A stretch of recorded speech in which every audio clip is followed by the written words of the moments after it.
Guns. Idaho has a lot of them, and the people that live here want to keep it that way. If you're moving to Boise and you want to bring your guns with you, or if you're moving here and there's some worries that you have, we're going to discuss if there is things to actually be worried about and if you can bring your guns with you.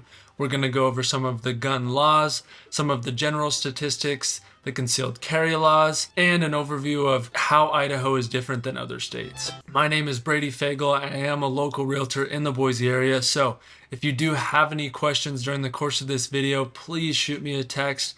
I'd be happy to answer any of your questions, and I look forward to getting to know any of you and helping you in the process. Again, shoot me a text any time of the day, any day of the week, or shoot me a call. And if it makes you feel more comfortable, you'd like me to give you a call, there's a link in the description for you to book a call with me, and I will give you a call. Let's get right back into the video on gun laws and statistics in the great state of Idaho. Now, just jumping into general statistics and safety, we're going to start off with that 48% of households in the state of Idaho currently own a firearm, which is one of the highest in the country. It's actually ranked 4th when comparing to the other 50 states. And when you compare that to per person, so for every 1,000 people in the state of Idaho, 40 people own a firearm. And as you might see a little bit later on in this video, that number is actually probably a little bit higher than the 40. When looking at gun death rate, which gun death rate is just the amount of people that are killed by firearms. So when you look online, it's going to say that Idaho is ranked 16th in the nation for gun death rate. But what they leave out is that gun death rate includes suicides. And in Idaho, it's actually a little bit higher than nationwide. So 87% of the deaths by firearm in that gun death rate are by suicide in the state of Idaho, where when you compare that nationally, it's actually only about 67%. When you look at the actual numbers in Idaho, last year there was 28 people killed by homicide and about 163 injured by firearm. And the last statistic on just general safety and statistics in Idaho is that in 2023 there was 110,000 firearms purchased, and that includes all types of firearms. So that's a good overview of just some of the general statistics and safety here in the state. Now, jumping into the general laws. So these are just the general laws on purchasing, owning, and anything to do with firearms. The first, starting off with that, to purchase a firearm in the state of Idaho, you do not need a permit. There's some age restrictions, of course, but you don't need a permit. About anybody can just go out and purchase a firearm here. Minors obviously can't purchase a firearm unless they have adult permission, but they can possess a firearm in some situations. So if they're hunting, if they're with an adult, if it's for a class, if it's for a competition, minors can possess and use a firearm here in the state. Then going into handguns. So to purchase a handgun, you may not need a permit, but in Idaho, you do have to be a resident here to purchase a handgun. And if you purchase multiple handguns in the same day or within a short span of days, you are required to send off a form to the local and federal government, updating them that there has been a person who's purchased multiple handguns. So now, if you do go to purchase a firearm, you may not need a permit, but there are background checks. So if you purchase from any FFL, which is federal firearm licenses, these are places like Sportsman's or Walmart or a lot of just any of your firearm dealerships. They have FFLs and they do run background checks on you, which only takes a few minutes. One exception to this is if you do have a concealed carry permit in the state of Idaho, you are exempt from that background check because you obviously have the permit and they run the proper checks on you. The other thing is that even though background checks are required when you go to licensed dealerships, there's private sales of firearms, and that is a way to get around the background checks. A lot of the sales of firearms here are going to be just private person-to-person sales. Now, if you do purchase a firearm online, is what happens is those FFLs that I told you about, whoever you purchase it from online sends it to an FFL where it is held, and then you have to go pick it up at that FFL location. So that's again a place like any of your gun dealerships, your local gun shops, or your Sportsman's or your Walmarts. And that's a way to just not have guns just shipped right to your front door and still have that background check and safety measure in place. One of the few restrictions in Idaho on firearms is that you cannot own a fully automatic weapon unless it is before 1986. And if you do own a fully automatic weapon, it does have to be registered with the Firearm, Alcohol, and Tobacco Bureau. Now, even though there's restrictions on owning automatic rifles, there's not restrictions on magazine capacity. So hopefully that's a good overview of some of the general laws when it comes to firearms.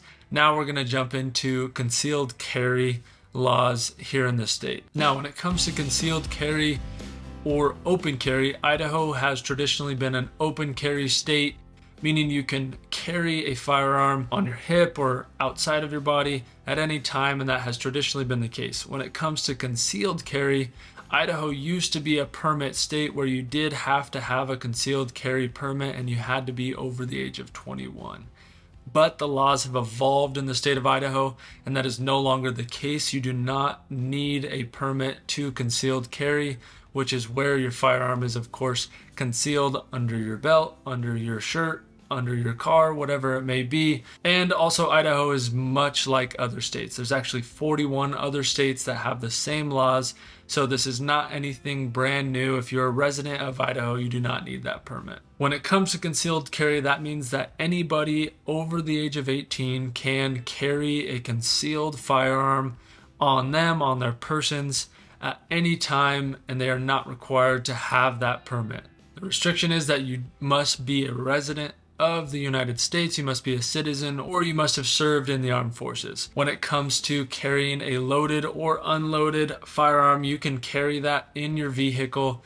That is not against the law in the state. And if it is concealed, you cannot carry a concealed weapon in any courthouses, schools, of course. Now, you still can obtain a concealed carry permit in Idaho, and there's two options for that. There's a basic concealed carry permit and an enhanced concealed carry permit. The only difference between these two is that the enhanced one requires a little bit more, and it gives you concealed carry permission in 7 other states.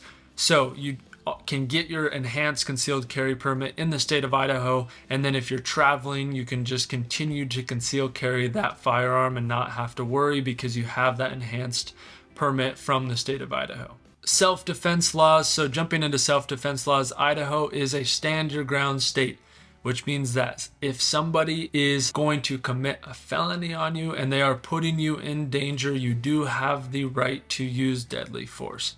But this is not a free-for-all. This does not mean that if somebody steals your purse or bangs on your car window and they're trying to steal something in your car, that you can just go out and shoot everybody to try and protect yourself. This is explicitly 4 times where you are specifically in danger, whether that's physical assault, sexual assault, armed robbery, things that you are truly in danger, somebody coming into your house with a rifle. You are free to protect yourself in the state of Idaho. But it's not a free-for-all. It does not mean that anybody can just shoot anybody if they're feeling threatened. With that, Idaho is one of the safest states in the entire country. It's actually ranked top 10.